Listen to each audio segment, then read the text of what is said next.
इस वीडियो में हम मेयोसिस 2 शुरू करेंगे। अपनी पिछली वीडियोस में हमने मेयोसिस 1 कवर कर लिया था। अब मेयोसिस 1 के बाद एक बार साइटोकाइनेसिस भी होगी, जिसके कारण हमारे पास 2 सेल्स आएंगे और उन दोनों सेल्स में मेयोसिस 2 कंटिन्यू होगी।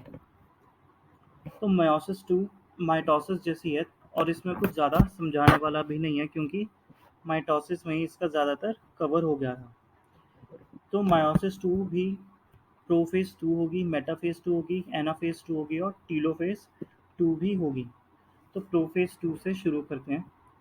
So meiosis 2 is initiated immediately after cytokinesis। तो वही आया कि साइटोकाइनेसिस के बाद हमारी meiosis 2 प्रोफेज 2 शुरू हो जाएगी। Usually before the chromosomes have fully elongated. In contrast to meiosis 1, meiosis 2 resembles a normal mitosis। तो इन्होंने कहा है कि मेयोसिस 2 है जो अपनी, वो रिजेंबल करती है अपनी नॉर्मल माइटोसिस को। तो इसमें प्रोफेज जैसी न्यूक्लियर मेम्ब्रेन हमारी डिसअपीयर होना शुरू हो जाएगी। By the end of prophase 2 chromosomes फिर से कॉम्पैक्ट होना शुरू हो जाएंगे। उसके बाद हमारी आती है मेटाफेज 2। तो मेटाफेज हमने माइटोसिस में भी पढ़ा था कि एक इक्वेटर पे हमारे क्रोमोसोम्स अरेंज हो जाएंगे। तो इसमें भी the chromosomes align at the equator and the microtubules from the opposite poles of the spindle get attached to the kinetochores of sister chromatids। तो इसमें भी वही हुआ कि सिस्टर क्रोमैटिड से हमारे स्पिंडल फाइबर्स अटैच हुए दोनों अलग अलग पोल से। अपनी अगली स्टेज आ जाएगी एनाफेज 2। तो anaphase 2 it begins with the simultaneous splitting of the centromere of each chromosome। अब एनाफेज 1 में डिफरेंस क्या था? एनाफेज 1 में हमारे होमोलोगस क्रोमोसोम्स अलग हुए थे, लेकिन एनाफेज 2 में हमारा सेंट्रोमियर स्प्लिट हो जाता। मतलब कि अगर ये हमारा क्रोमोसोम है और ये हमारा सेंट्रोमियर है, तो ये सेंट्रोमियर हाफ हाफ में बट जाएगा और स्प्लिट हो जाएगा। उसके बाद splitting of the centromere of each chromosome, which was holding the sister chromatids together, allowing them to move towards the opposite poles of the cell by shortening of the microtubules attached to the kinetochores।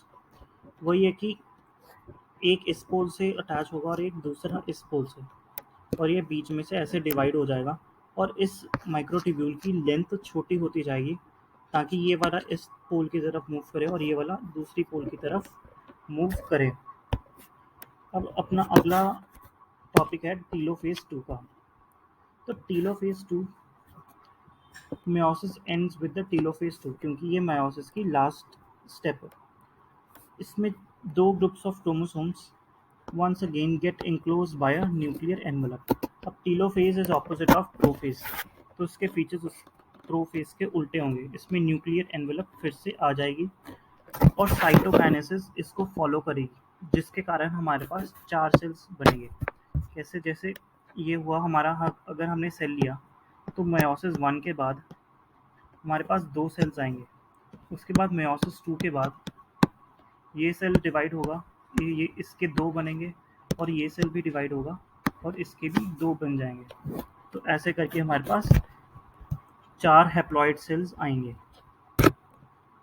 एक बार हम diagram में भी देख लेते हैं। तो ये हमें पहला सेल दिया हुआ है और ये वाला हमें दूसरा सेल दिया हुआ है। तो आप देख सकते हो कि प्रोफेज में तो बेसिकली क्रोमोसोम्स हमारे कंडेंसी होंगे। मेटाफेज 2 में ये इक्वेटर पे अरेंज हो गए हैं दोनों सेल्स में ही। एनाफेज 2 में आप देख रहे होगे कि सेंट्रोमियर हमारा स्प्लिट हो गया और ये दोनों ऑपोजिट पोल्स की तरफ मूव कर रहे हैं। उसके बाद आता है टीलोफेज 2। तो टीलोफेज 2 में हमारा जो न्यूक्लियर की एनवेलप होता है वो वापस रीअपीयर हो जाएगी और ये आखिरी स्टेज भी है। सो ये था हमारी मेयोसिस 2 के सारे प्रोसेसेस।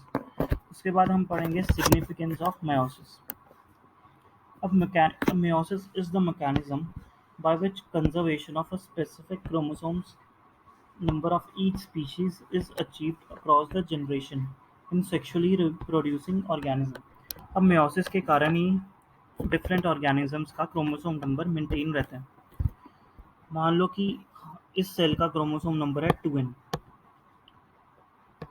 और फर्टिलाइजेशन के बाद ये 2n नंबर वाले से ही फर्टिलाइज कर गया, तो जो हमारा जायगोट बनेगा वो 4n हो जाएगा। तो ये पॉसिबल नहीं है क्योंकि पेरेंट और डॉटर का तो जेनेटिक कॉम्पोजिशन सेम रहना चाहिए।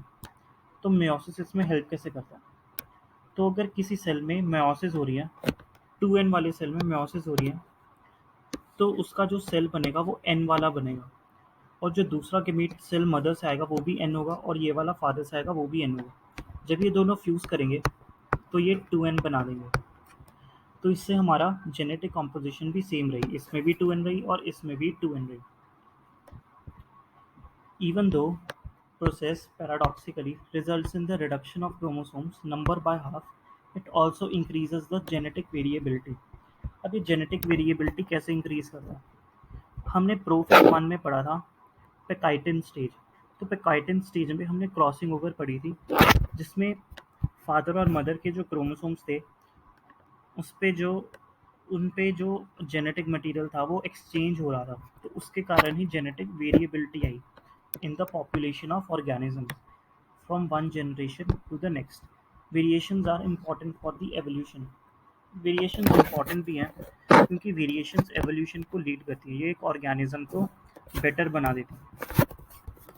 So this was all about significance of meiosis.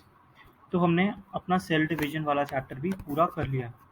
तो अगली वीडियो में मैं आपको इस पे कुछ क्वेश्चन भी प्रोवाइड करूँगा जो कि टोटली एनसीईआरटी बेस्ड होंगे।